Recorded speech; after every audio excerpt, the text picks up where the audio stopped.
दीपावली के दिन कर्जे से मुक्ति पाने के लिए, व्यापार की वृद्धि के लिए केवल एक काम करिए, केवल एक काम। महाराज, दीपावली की रात्रि को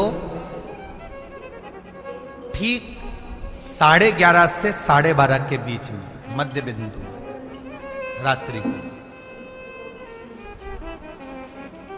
पीपल अगर पास में हो तो पीपल, आंवला पास में हो तो आंवला, बेलपत्र पास में हो तो बेलपत्र, इन 3 वृक्ष जो आपके पास में हो, जो नजदीक में हो, लगाना एक ही के नीचे है। ये नहीं कि तुम तीनों के पास पहुंच जाओ,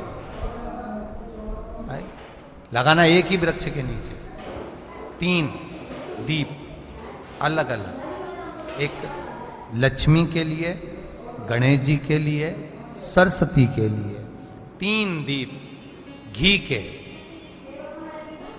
एक फूल बत्ती का, 2 लंबी बत्ती का, फूल बत्ती मतलब गोल बत्ती का, और 2 दिए लंबी बत्ती के, घी के भरे हुए दिए, खाली नहीं, पूरा भरा हुआ दिया। उसमें एक एक कमलगट्टा, कमलगट्टा जो हवन में चढ़ता है, किराने की दुकान पे मिलता है काले कलर का कमलगट्टा। महाराज, उस दिए के अंदर रखकर सबसे पहले गोल बत्ती वाला दिया हाथ में रखिए, हथेली पर जलाकर, और अपने स्मरण करो लक्ष्मी का, कुल देवी देवता का स्मरण करिए, अपने पूर्वजों का स्मरण करिए, कर्जा मुक्ति का भगवान से विनती करिए, और बाबा कुबेरेश्वर महादेव का स्मरण कर कर फूल बत्ती, गोल बत्ती का दिया पेड़ के नीचे रख दीजिए।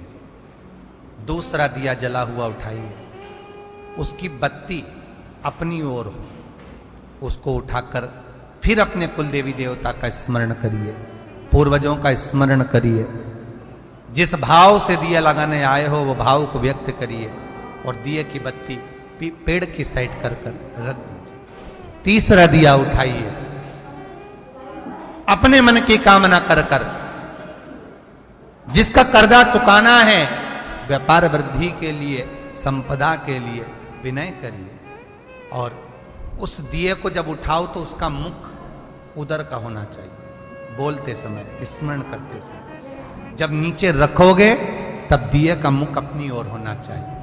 झोली पसार कर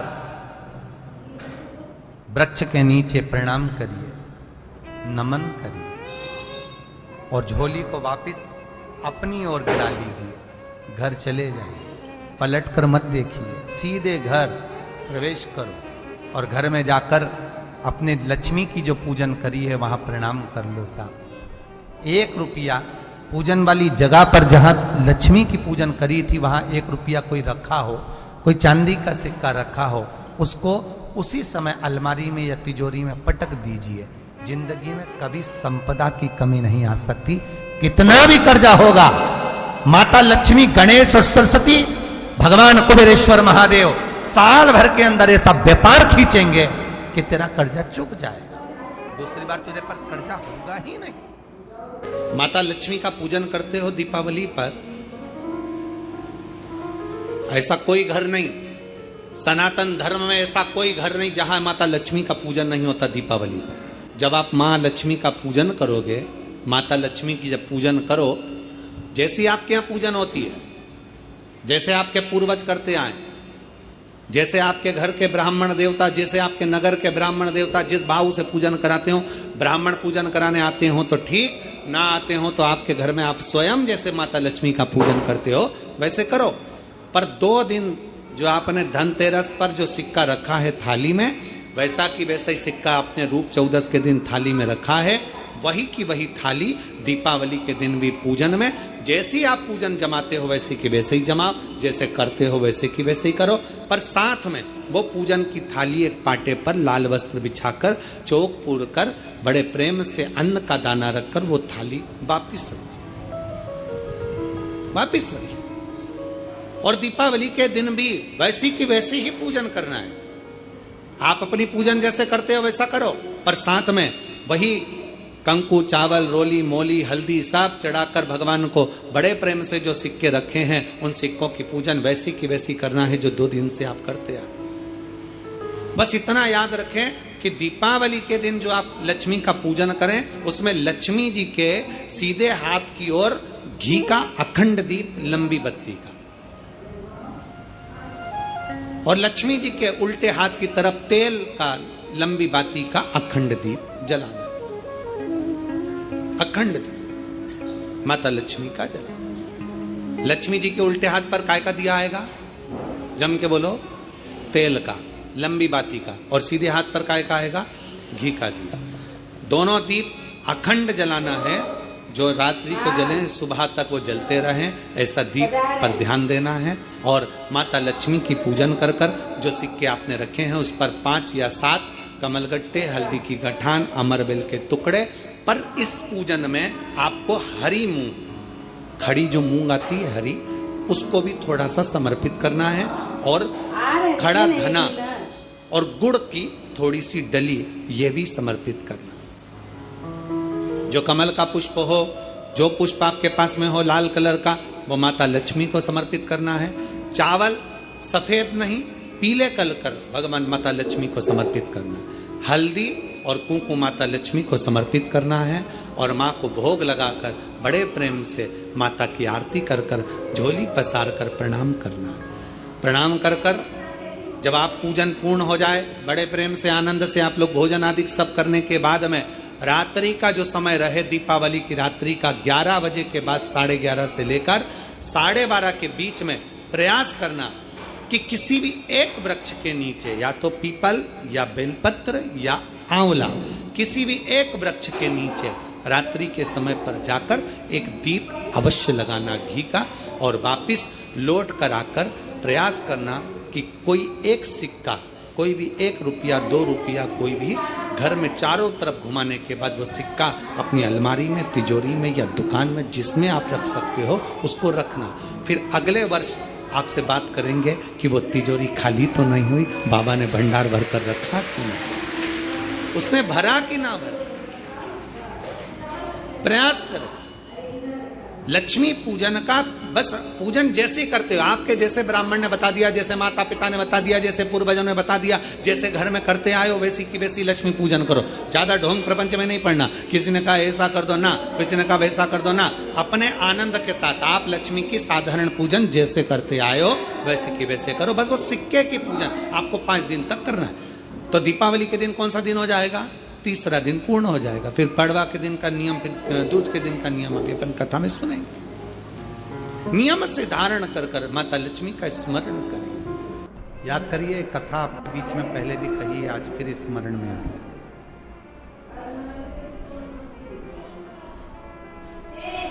है। दीपावली पे लक्ष्मी जी की पूजन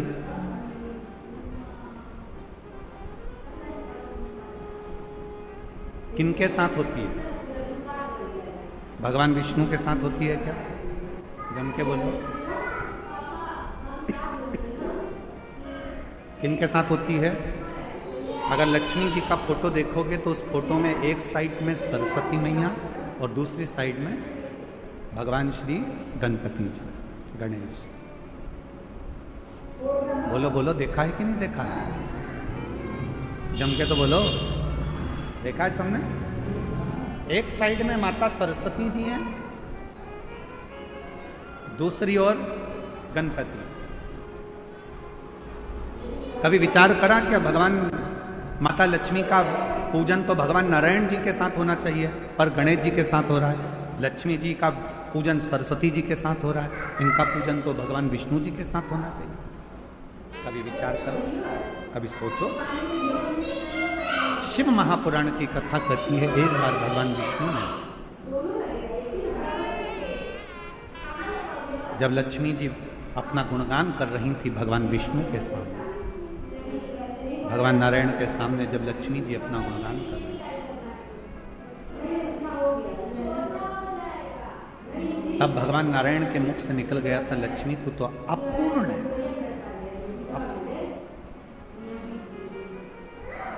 लक्ष्मी जी की आंखों में जल भर गया। लक्ष्मी जी ने कहा प्रभु आप मुझे अपूर्ण कर रहे हैं। लक्ष्मी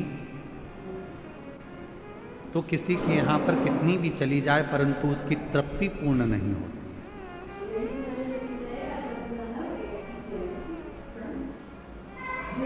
कोई मकान बनाता है तो 1 कमरा बनाएगा, 2 कमरा बनाएगा, 3 कमरा बनाएगा, 4 कमरा बनाएगा। पहले छोटे से मकान से फिर बड़े मकान में आया और बड़ा मकान भी छोटा पड़ने लगा। अब सोचता है 2 कमरे और होते तो अच्छा, और ये व्यवस्था होती तो अच्छा। तो पूर्ण नहीं। तो अब लक्ष्मी जी की आंख में जल भर गया। आप मुझे अपूर्ण कर रहे हो? हाँ लक्ष्मी, क्योंकि पूर्ण तब होती हो, एक नारी, एक स्त्री तब पूर्ण मानी गई है जब उसकी गोद में संतान, उसकी गोदी में बोला। लक्ष्मी जी को कहा कि मैं अपूर्ण। हाँ, आंखों में जल भर गया लक्ष्मी जी के। तो लक्ष्मी जी सरस्वती जी के पास में गए।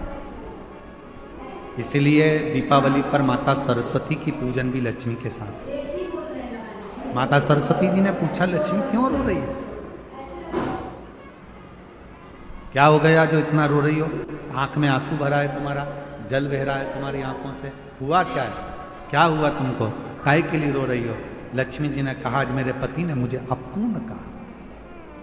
अपूर्ण? हाँ। क्यों टेंशन करती हो?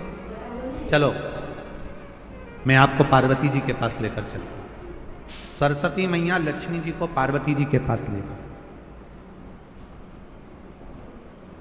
और मां जगत जननी जगदम्बा के पास जाकर जैसे ही सरस्वती ने देखा, पार्वती जी ने पूछा तो लक्ष्मी जी का चेहरा उतरा हुआ है, क्या बात है? आज मेरी बेस्ट फ्रेंड इतनी नर्वस दिख रही है, बात क्या? चेहरा उतरा हुआ है, क्या हुआ? सरस्वती जी ने कहा आज भगवान विष्णु ने लक्ष्मी को अपूर्ण कह दिया। इतनी सी बात। पार्वती जी ने कहा बस इतनी सी बात की अपूर्ण कह दिया, अभी मैं इसको पूर्ण कर देती हूं। माता पार्वती जी ने गणेश जी को बुलाया, बेटा गणेश, ओ गणपति इधर आओ, विनायक इधर आओ। गणेश जी दौड़ते हुए आए। मां बोलो क्या बात है? मां ने अपने बेटे गणेश जी को लिया और लक्ष्मी जी की गोद में बिठा दिया। आज से तू पूर्ण हो, आज से तू। लक्ष्मी जी की गोद में जैसे गणेश जी को बिठाया, लक्ष्मी जी की आंख में जल भर गया। पार्वती तुमने अपना पुत्र मुझे दे दिया गणेश।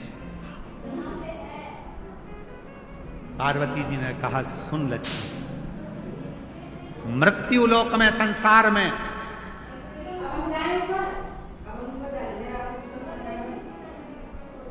तेरे साथ तेरी पूजन में श्री विनायक, श्री गणेश जी महाराज, गणपति जी बैठेंगे और जिनके घर में लक्ष्मी के साथ गणेश की पूजन होगी उसके घर में लक्ष्मी पूर्ण विराजमान होगी। वो अपूर्ण नहीं है,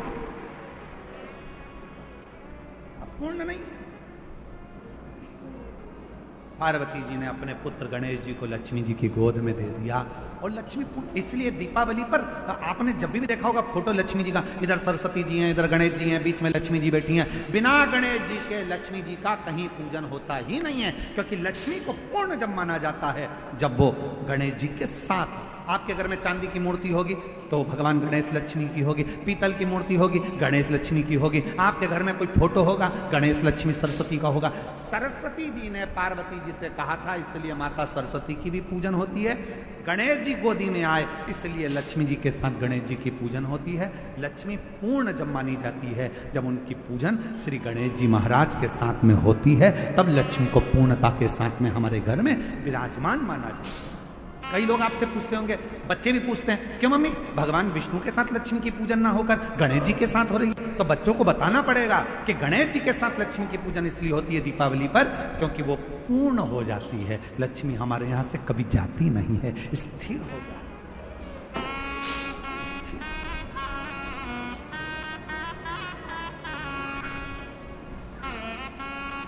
और जब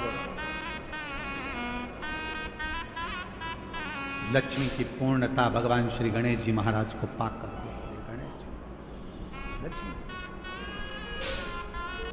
आराधना, भगवान देवाधिदेव महादेव की साधना,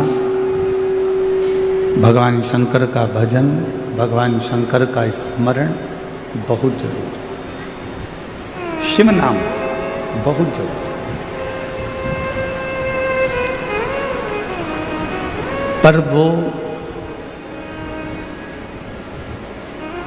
भगवान शंकर की अविरल भक्ति, भगवान शिव का भजन, भगवान शिव का नाम जाप हमें कब फल प्रदान करता है?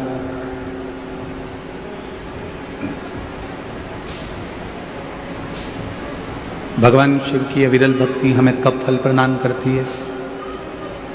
जब हम एक स्वच्छ मन से, एक निर्मल मन से भगवान शिव की अविरल भक्ति कर रहे हैं।